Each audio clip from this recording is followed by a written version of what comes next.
Selecting the best tutoring service for your child can seem like a daunting task. There are no shortage of individuals and companies offering the service, but where to begin? Children more than ever don't just need support, but they need the right support.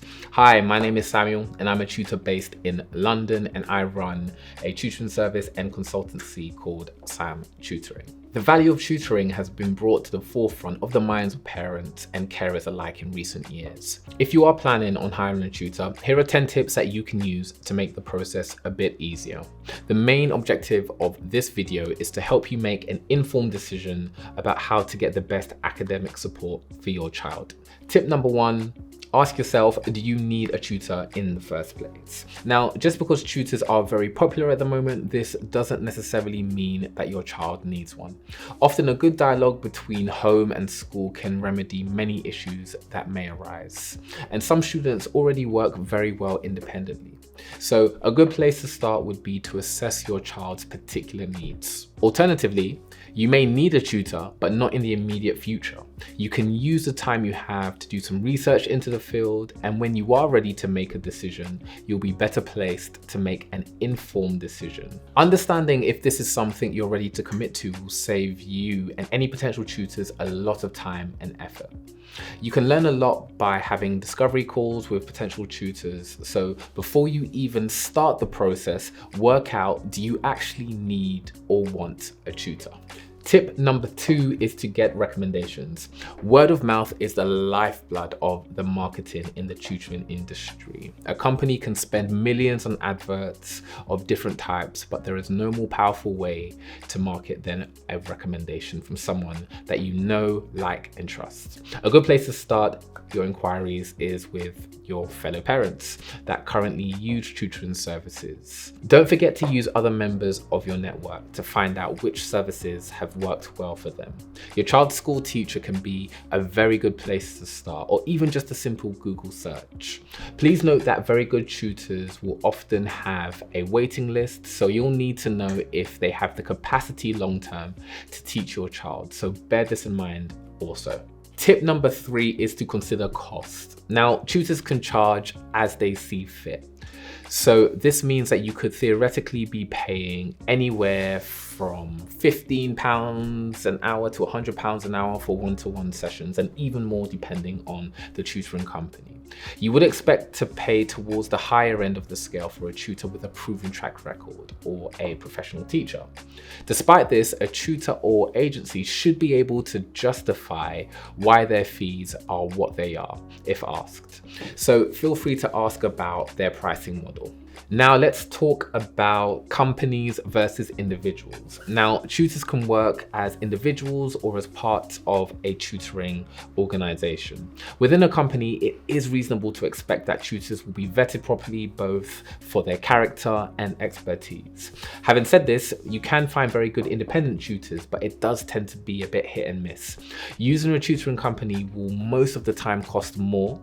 If you're looking to save on costs, you may want to hire a student tutor with recent experience in taking the exams that you're currently hiring them for. For example, a student taking A-levels will have recent experience on what it's like to take GCSEs. The danger of this is that they can sometimes lack teaching experience to effectively teach the content to your child. An advantage of using a tutoring company is that they are likely to have a larger pool of tutors. This means that you can select a different tutor if things are not working out. And there will be another tutor to teach a different area of expertise if this is what's needed also. Tip number 5 is finding the right fit. Now, the ideal tutor will have the personality, discipline, and relatability to bond well with your child. This also extends to finding the right fit for your child's learning style. If your child has special educational needs, bear this in mind also.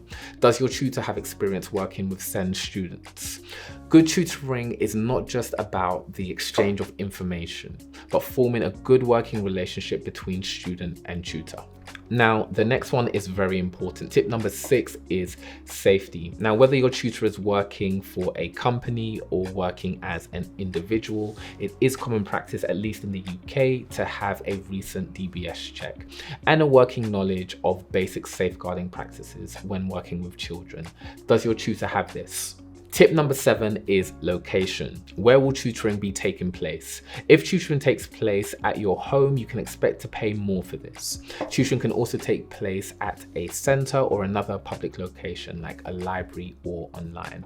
Along with location, you'll also need to decide if you want to have one-to-one sessions or group sessions.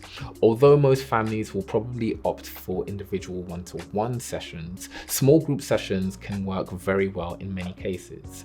They're usually cheaper and cultivate a nice bond and confidence between students. Tip number 8 is feedback. How does your tutor communicate progress, setbacks, or any other issues that may arise?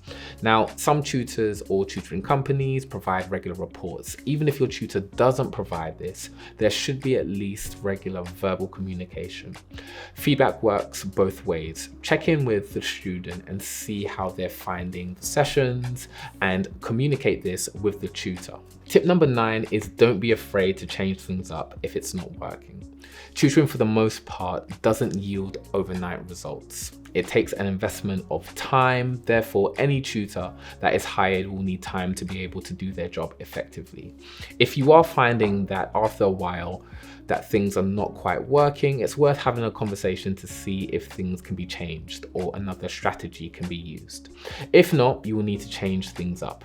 If you're working with a tutoring company, this may mean using a different tutor within the company. If you're using an individual tutor, it may mean starting your search again. So hopefully you now have a good idea of how you can start the process to select the right tutor for your child. If you are interested in what my company offers, do feel free to get in touch. All my details are in the description. Thank you for watching the video this far. If you have found it useful, please consider subscribing to the channel and sending it to somebody else that may find this useful. Thank you so much for watching, and I look forward to seeing you in the next one. Happy tutoring.